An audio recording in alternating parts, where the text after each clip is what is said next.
This is a tea for inflammation and pain.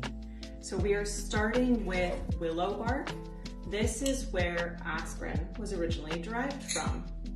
Next up, we have kava root, one of my absolute favorite plants. This is great for especially muscular pain, tension, trouble sleeping, nervousness, anxiety, drops your shoulders. So many of us need that, right?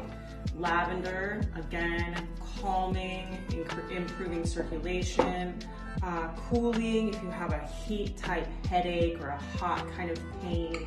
We also have St. John's wort. So St. John's wort is great for nerve pain especially. And of course, be careful with that one. If you're using pharmaceutical medications or hormonal birth control, then avoid it, check with your doctor. Last but not least, we have turmeric, the one and only. Mine is a disaster down here. I am not picking it up. Okay, this is also a beautiful tea.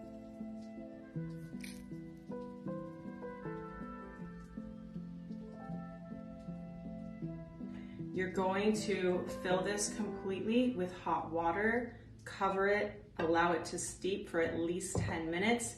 Drink as much as you need, store the rest in the fridge.